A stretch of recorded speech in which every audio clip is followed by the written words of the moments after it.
Welcome to r/malicious compliance, where we share stories of people conforming to the letter, but not the spirit of a request. And today we have 3 great stories, so subscribe, hit the like button, and let's begin. The first story, client paying almost $500,000 more than he should. The second story, team leader gets project manager to tell us to be quiet, so we do. The third story, vendor keeps closing my ticket and won't answer. On to the first story. Sure, I'll count every part for you. I work for an inventory company. We literally go to business, count their inventory, update their computer systems, and then my boss compiles a bunch of statistics about their inventory to discuss with management about how they're doing. Some of my boss's biggest business comes from buy-sells, or an inventory that's being done before the sale of a business in order to calculate the value of the current inventory, and therefore how much the buyer has to pay the seller for it. This can be complicated, because what counts as a good piece of inventory changes depending on the agreement the two companies reach. We're usually brought in as a neutral third party. My boss has been doing this stuff for 40 years and has way too many stories of sellers trying to get him to inflate their inventory or buyers trying to get him to devalue it. So a few years ago, a client, who will henceforth be known as buyer, contacts my boss about doing an inventory for a business he wants to buy. My boss had worked for many years with buyer's father, who had recently retired and passed down the business to buyer. My boss doesn't think very highly of buyer, but he's not going to turn away business just because he thinks someone is an entitled idiot. My boss informs buyer that he will need to see the sale agreement at least a week before the inventory so he can review it. He is not a lawyer, but has enough experience with these things that he can parse through the language on his own. And if there's something weird, the week gives him enough time to get an actual lawyer to look over the agreement or speak to the buyer or seller to go over things. Buyer agrees to send it as soon as the lawyers finish fleshing it out. He doesn't. For the next 3 months, my boss is all but begging buyer to send him the sale agreement. Buyer apparently has the attention span of a 3-year-old learning trigonometry because he agrees every time, and then a thing came up and he forgot. He was even desperate enough to contact the seller to try to get the details, but the seller refused to even take the calls. The day before the inventory, my boss finally calls buyer and says that if he doesn't have the agreement before 10 p.m. that night, he was going to cancel the inventory. Buyer finally faxes the agreement over, so my boss can get a handle on what exactly the buyer has agreed to buy from the seller. So by the time the date of the inventory arrives, my boss is starting the day severely annoyed because he had been up all night long going over the sale agreement. Side note, because my boss is an effing wonderful human, he often meets a group of us so we can carpool to the jobs together, which meant I had a front row seat to the horror that was my boss's welcome by buyer the day of the inventory. Buyer: "Hey boss, thanks for coming out today. I really appreciate it." Boss: "Well, it's what you're paying me for. Hey, before we get started with anything, I wanted to talk to you and the seller about the sale agreement. I just want to make sure everyone's on the same page before we get started." Buyer: "Oh, no need. We've got it all figured out." Boss: "I'm sorry?" Buyer: "Well, the seller is really hurting financially, and he has to take care of his sick father and family. So I'm just going to buy the whole inventory." Boss: "You're just gonna buy everything?" Buyer: "Yeah, that should make this simpler for you, right? You can just do the inventory like normal." Boss: "Okay, you realize that you don't need to do that, right? Your agreement states that you only have to pay him for inventory that's below a certain age and in good condition." Buyer: "It's not a big deal if there's a few bad pieces here and there. It'll be a lot faster if you guys just count everything." Boss: "I need to make sure you understand. Just from the casual look around I've had so far, I can tell you that a good portion of what I'm seeing is outdated, and in some cases completely destroyed. You won't be able to sell them."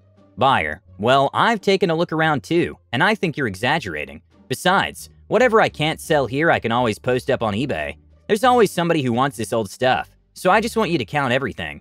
Boss: "I understand that, and if you tell me you want to count everything, that's what we'll do. But I really think that..." Buyer: "Look, I'm still gonna pay you the same, so what the heck do you care what I buy? You may know inventory, but you can't see the big picture here. I want everything counted and added into the inventory. It's not like you guys have to work any harder." Boss: "Okay, then we're gonna need to reword our contract. The current one specifies that we're doing the inventory according to the sales agreement you've reached. If you want us to count everything, then I just need..." Buyer: "I just said I wanted everything counted. I'm not paying a lawyer for you to change one line of a contract. Why are you making such a big deal out of something like this? Just count the stuff." Now, as previously said, my boss has been doing this job for over 40 years, and he'd already walked in pretty annoyed by buyer. And buyer has now been D'ing around with the sales agreement for months, forcing my boss to do a week's worth of planning in one night. And now not only did he want to completely ignore all the work my boss had put in, but Buyer also did it with a ridiculous amount of snark and attitude, while my boss was trying to make sure Buyer didn't end up paying for junk. Here's where the malicious compliance comes in. My boss gives Buyer his giant customer service smile and says, "All right then, you want us to count everything, we'll count everything." And then he came back to our crew and announced, "Everyone, choose a section, we're counting everything." Broken piece? Counted. A piece with a handwritten or ripped up part number? Counted. A kit with pieces missing? Counted. Pieces so old that they've become obsolete? Counted.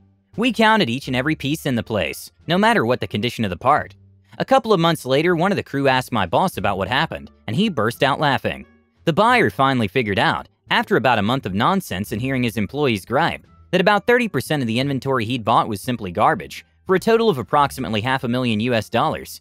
My boss lost him as a client. He regrets absolutely nothing. The next story is, team leader wants certain people to be less chatty. They stop talking altogether. A group of about 8 of us who have worked on projects for this employer before and have a reasonable amount of experience in the industry generally are put on a small project with a new team leader, who we will call Alex, not her real name. And when I say new, Alex had just graduated that year and just gotten her professional certification to be eligible for this work at all, less than 2 months prior. Alex had worked on only one project before. I know because Alex was placed by me on that project, so I could be a resource while she learned the ropes. A lot of people were upset. I was not, but I did understand their sentiment and did think several of them were significantly more qualified to be team leaders than Alex. I had zero desire to be a team leader. As we get to work on the project, people encounter various issues. Issues with our software or in interpreting the guidelines as they apply to this project. They tend to go to the most experienced people to ask for help with these things first. I tend not to ask for help much, as while I'm only third most experienced on the team at this point, I'm relatively tech savvy and have had occasion to learn the software more in depth than most, and am more willing to make judgment calls without input when it comes to matters of interpretation. After a couple weeks, the most experienced people are no longer answering questions to help others, so they're coming to me. I was trying to keep my head down, since I knew Alex was a sore issue for people, so I hadn't put it together yet. I get asked by Alex to come speak with the project manager, who says that I'm being too chatty, and can I keep the chatter to a minimum? Alex isn't saying anything, but has a certain look on her face. I put it together. I agree and go back to work. On break, the other two approach me and compare notes. Same thing happened to them. We figure Alex is upset and feels that people coming to us instead of her is undermining her position. We mutually agree to remain completely nonverbal when in the workspace in the future. All communication from us will be written.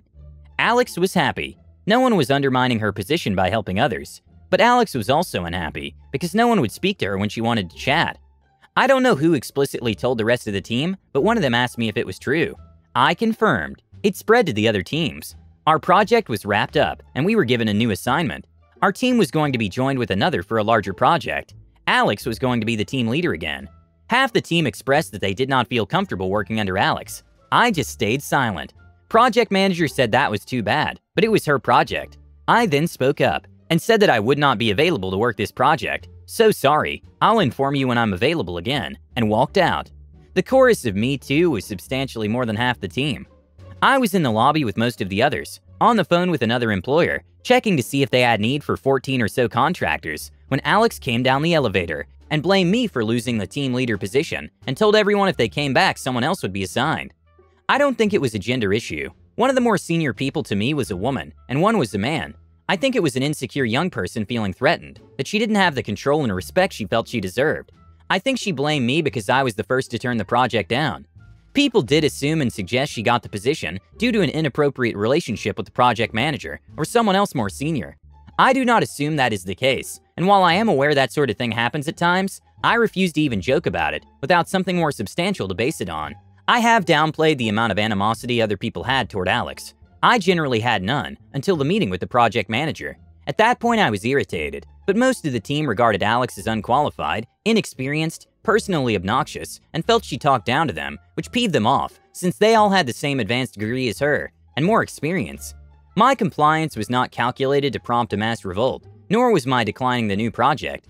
I simply did not want to work with someone who would get upset at me for answering questions to help out my colleagues. As for declining the new project, I should clarify. I was not a full-time permanent employee of this company. None of us were. We were contracted workers brought on for the duration of a particular project. When one ended, the employer would often have another and transfer people they wanted to keep from one to another. They could sign a new contract or just effectively agree through performance to extend the old one through the duration of the new project. Walking out was not the same as quitting. It was declining to extend my contract / declining to sign on to the new project. There were many firms in the industry in that city as well, so none of us were overly concerned about finding more work. I chose not to go back to the new project and instead went to the other firm I'd been talking to honestly. 3 of the most experienced people went with me. We heard from the ones who stayed Alex would gossip to the new contractors about the fat redneck who cost her a team leader position and how she blamed her lack of advancement on me. And the last story is, returns require a ticket, but you won't respond to tickets? Okay, I'll make you respond. I worked for an IT company a while back and needed to do a return on a faulty computer component.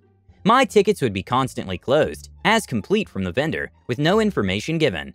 We realized they used the same ticketing system as us, due to a loop created by auto responses back and forth from both systems.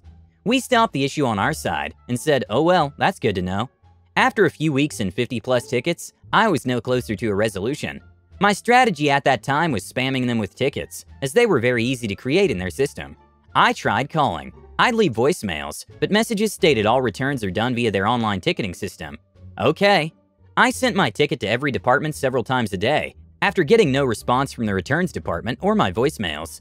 Clearly the tickets could be closed just as easily on their end with no care or repercussion. Then I realized I had the answer all along. I asked my boss to remove the new rules he had implemented to stop the loop of responses. He set another rule to basically auto-clear the response right after it's received, and we've already auto-responded. This was to ensure it doesn't crash the ticketing system, given this was generating a response every few seconds, and I was going to do this on 5 tickets. These responses also generated an email being sent back and forth. That should make for several hundred emails per minute.